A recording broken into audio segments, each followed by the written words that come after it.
YouTube, what's going on, my beautiful people? I recently hit 330 ToA completions, so I believe I am well versed enough to teach you all a little something about ToA. Now, this guide isn't meant for the brand new person at ToA. This guide is mainly for those who have knowledge around the raid, but want to see how they can improve in specific areas. So this series video is going to be broken out into 9 different videos. 4 of those videos are going to be the challenge rooms for each demi-boss. 4 of those videos are going to be the actual boss fight. And then 1 of those videos, the 9th video, will be the final fight. Now, I do want to say that these are just the methods that I use. I'm not sure if they're the most optimal or not, but I kind of just wanted to throw that out there as a disclaimer. So yeah, these aren't the optimal ways. All right, so let's get into it. This first video of this series is going to be on BaBa's challenge room. Yep, the monkey room that everybody absolutely hates. Before we get into an actual fight and the way I do this challenge room, I want to go through a few key important notes. The first one being go to the NPC indicators plugin, and in the NPCs to highlight section, add baboon shaman.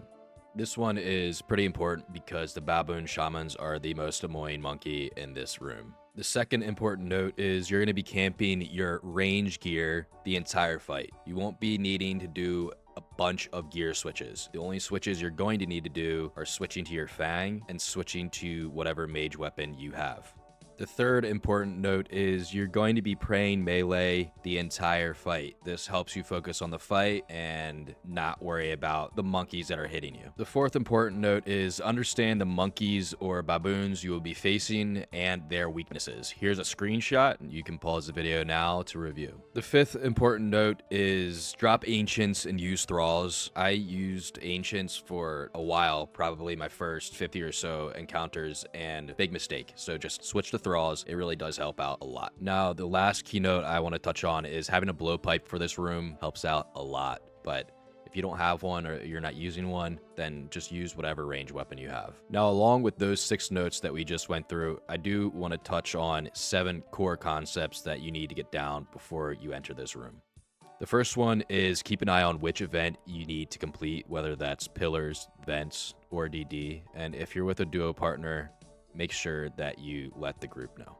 The second core concept is shamans are your main priority within this fight. If you don't take these out first, the broom gets out of control. The third core concept is if there are no shamans, your next priority would be take out the throwers, the green monkeys. Those would be your second priority. This is because you're going to be praying melee the entire fight and wearing range gear, so you have no defense against these monkeys. Simply switch to your fang or your melee weapon and tap them once. The fourth core concept is if there are no shamans or throwers, the cursed baboons will be your third priority. They make the room messy if you don't take them out. They're the monkeys that drop the volatile pools or the poisonous pools or whatever. You step in them, you become poisoned. So those would be your third priority. The fifth core concept is if there are no shamans, throwers, or cursed baboons, then focus on the mage baboons. These mage baboons are your least of your concern because you're wearing range gear, which normally defends against their attacks. Now, the sixth core concept is all the other baboons are going to do 0 damage to you because they attack with melee and you'll be praying against melee. So the red baboons and the baboons that are spawned from the shaman, you don't really have to worry about them. Now, the last core concept is if you get all of the steps above this down for the prioritization of the monkeys, then once you get better, you can kind of just attack what's around you while also keeping in mind the priority of the monkeys above. Hopefully that makes sense. And now we're going to get into an example. All right, so like I said before, you're going to be wearing your range gear the entire fight and praying melee. Along with that, you're going to want to cast thralls immediately when you get into the room. So grab the necessary supplies, switch to your gear, fix your inventory up. I like keeping my melee and my mage weapon together, so I usually put them in the top left, and then go into the fight. Put on my melee protect and throw out a thralls. So right now I know immediately a shaman's going to spawn. That's my main priority to take out.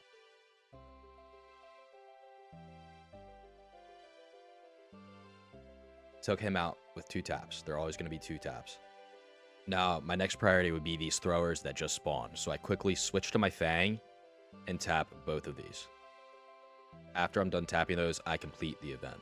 Since right now there are no throwers or shamans, I go after this mage because he would be my next priority. But I see this cursed baboon over here, so I take him out, and then I take out the other one. Now I see these throwers coming in. Just switch to my fang, and I tap each one once. Now I see this shaman. I switch to my blowpipe, and I immediately take out the shaman. So now I'm thinking about, okay, there's no throwers, there's no shamans. I'll take out these majors that I just did. The highlighted baboon, you see how they're highlighted? You can see them through the wall. That's your main priority. Now, since there's no shamans, throwers, or cursed baboons, I just take out these meleeers. But you don't really need to do that since you're praying against melee. I'm just cleaning up the room.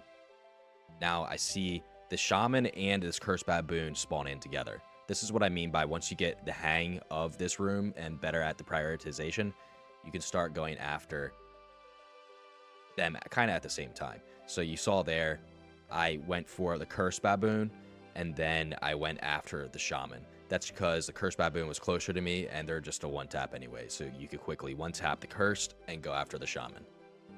Now, I also want to point out that you have time to do these events. You see how I took out that shaman, and then I completed the event? You don't need to immediately go after the event, unless you're nowhere near it. But you have time to take out what's around you, and then do the event. There is one caveat, and that caveat is if you got to do DD, then you should immediately go to the center in DD. Now, that's basically it for this challenge room. I wish I could go into greater depth, but I don't know how to do that because it's such a quick room, so I was trying to slow down specific parts there and try to explain. But hopefully you guys kind of got the gist of it. By minimizing the amount of switches I had to do and just praying one combat style, it really helped me out a lot. So just switch to your range gear and camp that. Pray melee the entire fight. And I'm telling you, it's going to help out a lot. If you prioritize the monkeys that I told you to prioritize, you'll get the hang of it. And then you'll be able to knock out that room in no time. Thank you for watching, everybody. I really appreciate it. Hopefully you got something out of it. If you did, please leave a like, subscribe, maybe even comment. Thank you, guys. Have a good one.